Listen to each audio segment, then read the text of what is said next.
Alright, it's happening again. Bitcoin just did what Bitcoin always does. It shook out the weak hands, bounced exactly where it needed to, and now it's starting to wake up. We held the bull market support band perfectly, no breakdowns, no panic. Exactly how we have seen it play out in every other halving year. And now we are in October, or better known as October, and things are almost lining up perfectly. Every cycle has that moment where everything starts to click. The charts, the sentiment, the macro data. And right now we are sitting right at that point again. You can almost feel it that quiet before the storm.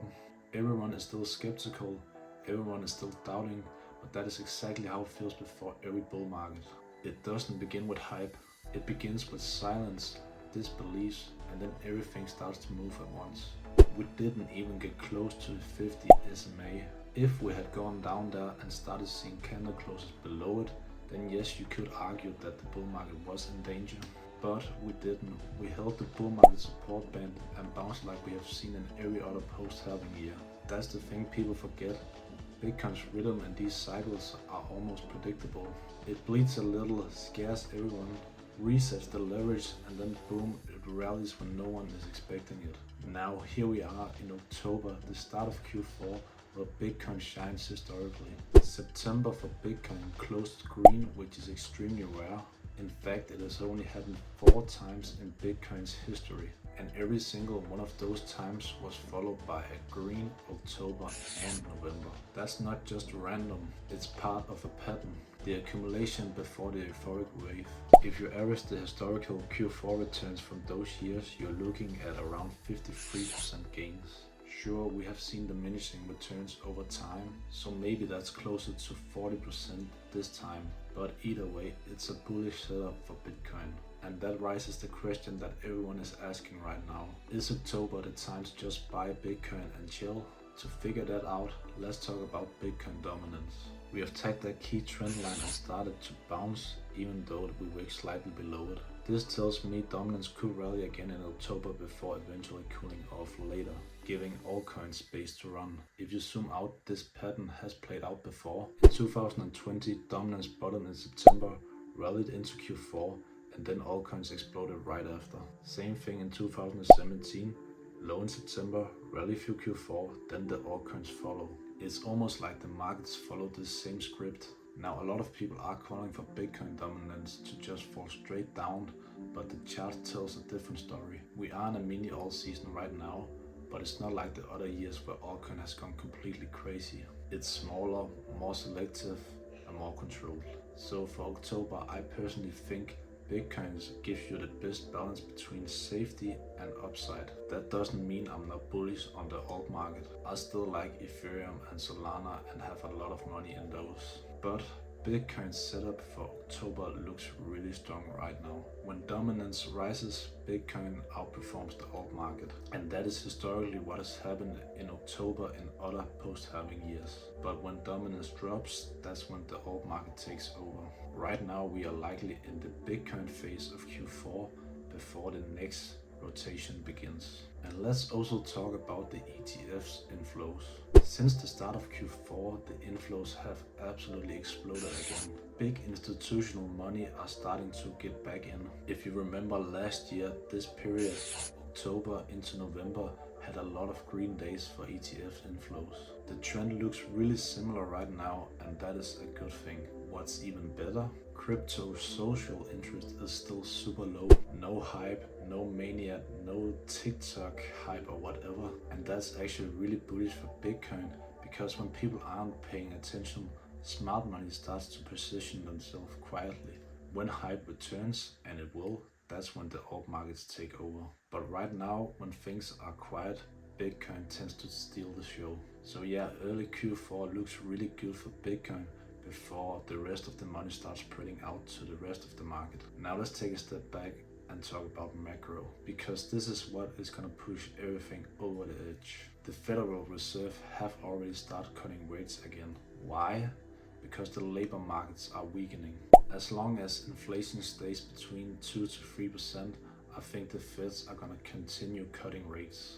And that's really good news for Bitcoin and the entire market in general. Risk asset love lower rates. It means more liquidity, more money in the system, and less pressure to risk assets basically. Markets are now pricing in 2 more rate cuts before the end of the year. One at the end of October with over 95% possibility, and another in December sitting around 85% at the time of recording this video.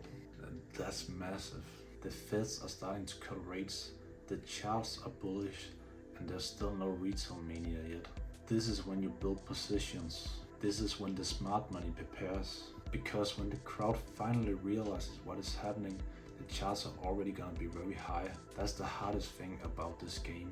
It really rewards patience when everyone else is bored.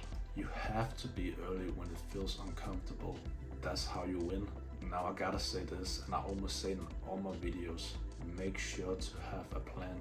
You can make some serious money in this environment, but you gotta have a plan. When the markets are pumping, everyone feels like a genius. That's when emotions take over, and that's also where most people lose the gains that they have just made. So have a plan, some targets, and stick to that. Don't get caught up in the euphoria and think it's gonna keep going up forever. My targets haven't changed.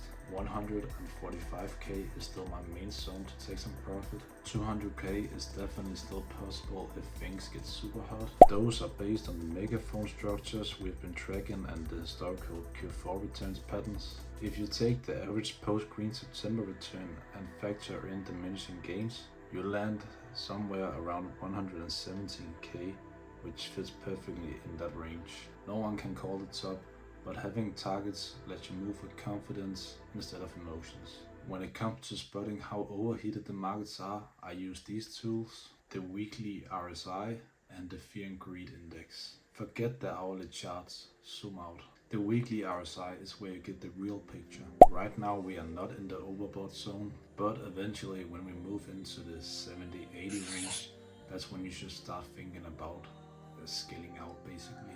Then I'll check the Fear and Greed Index. If both of these are flashing red hot, it is probably a good time to think about taking some profits. It's not a perfect system, but it keeps you grounded when the hype hits the markets. Alright, so let's wrap this up. October is here. This is the time to focus, to stay disciplined, and stay sticking to your plan. Everything is lining up exactly how it has done in every other post-halving year. This is the calm before the storm. So keep your emotions in check, know your targets, and remember, bull markets reward patience and not panic. If you're watching this, you're already ahead of most. Most people won't notice these things before the markets are already too overheated. But you're here, still early, and that's where you have the edge. Success isn't about catching every move, it's about being ready for the right one. Patience builds conviction, conviction builds discipline, and discipline builds wealth. This is the moment to lock in. Stay sharp, stay patient, because Q4 has just started. And hey, if you made it this far, thank you so much. It would mean a lot to me if you liked and subscribed. It really helped me out. I will keep you updated on what's happening here in Q4 with more videos in the coming time. So yeah, I hope I'll see you in the next one.